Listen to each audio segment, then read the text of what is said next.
Alors mon père est arrivé à l'art et à la sculpture tout simplement parce que son père était marbrier funéraire, que tous les hommes dans sa famille à cette époque-là, donc au siècle dernier, travaillaient dans des carrières de pierre.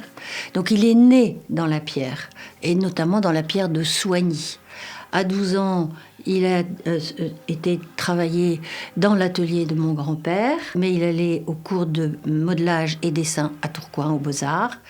Et à l'âge de 19 ans, son professeur a demandé à mon grand-père s'il pouvait s'en séparer pour l'envoyer aux Beaux-Arts de Paris, parce qu'il avait quelque chose de plus. Mon grand-père a accepté et mon père est arrivé à Paris et c'est là où il y a eu la véritable révélation de l'art, de la beauté et où il a immédiatement su que c'était son chemin et qu'il était emmené dans une sorte de grâce de beauté pour devenir vraiment sculpteur et traduire dans la pierre et le dessin la beauté. Il n'y a pas de sculpture sans dessin, c'est-à-dire que le dessin fait part entière dans son œuvre. Tous les matins, automne, hiver, de 8h30 à midi, il dessinait avec un modèle, très souvent des danseurs des ballets du Nord.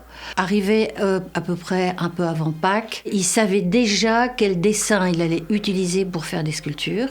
Il allait dans les carrières choisir ses pierres. Et là, il commençait sa saison printemps-été et pour sculpter. Il faisait entre 5 et 8 sculptures par saison. C'était souvent des groupes, mais les groupes pouvaient être séparés quelquefois.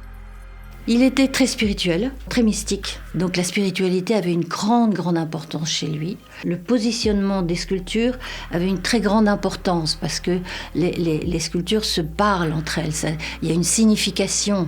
Il y a d'ailleurs une sculpture là dans la cour qui s'appelle l'appel et qui est vraiment quelque chose qui va vers le haut comme ça. Et il avait toujours cette concentration. Quand on lui demandait, mais Monsieur Dodaigne, à quoi pensez-vous quand vous commencez à sculpter ? Il répondait systématiquement, mais je ne pense pas, je suis l'outil de la grâce. Mais il ne pouvait sculpter que parce qu'il avait le savoir-faire d'un artiste, mais aussi le savoir-faire d'un tailleur de pierre. Puisqu'à l'âge de 12 ans, il avait déjà commencé avec son père à apprendre la taille de la pierre, à tailler des crises, des têtes de crise, des croix sur les tombes. C'était au départ un tailleur de pierre qui a été appelé pour devenir un artiste de pierre. Les dessins sont à l'origine de chaque sculpture. Une séance de dessin se fait d'une façon extrêmement silencieuse. C'est-à-dire que le modèle arrive, il se déshabille, parce que la plupart du temps ce sont des nus.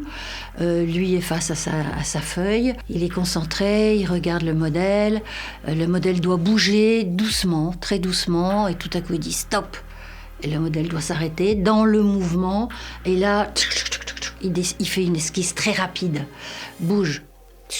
Et de nouveau, stop, bouge. Et chaque fois, il change de feuille et il reprend. Et la première demi-heure, ils se mettent en vibration, le modèle et l'artiste. Et tout à coup, il n'y a plus ni un modèle, ni un artiste. Il n'y a plus que de l'énergie. De l'énergie qui capte les émotions du modèle. Et c'est là où c'est quasiment un état de transe. Ça va très vite, c'est un peu comme un éclair. Quand il dessine, c'est presque plus lui qui dessine, ça se dessine. Même dans la sculpture, quand il parle de ses œuvres et de son travail, très fréquemment, il dit « ça se fait ». Ce n'est pas lui qui fait, mais ça se fait. C'est comme s'il obéissait à une injonction. Ça se fait. Et puis si ça se fait pas, c'est que ça doit pas se faire. Donc il n'y a pas. Il n'est qu'un outil.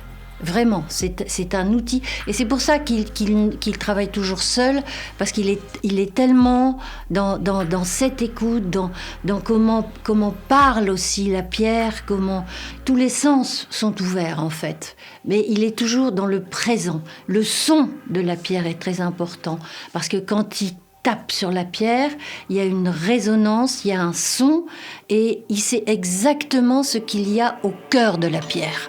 Et il sait si à cet endroit, un petit coup de trop et tac, il casse tout, quoi. Donc il sent. Je pense que ce qu'il préfère, c'est quand les gens ne disent rien. Qu'ils ne se disent rien, mais qu'ils sentent. Parce que tout est dans l'émotion, tout est dans le ressenti. Et quand on est en face d'une œuvre, si on commence à faire des commentaires sur l'œuvre, on voit plus l'œuvre, on voit plus ce qui se passe.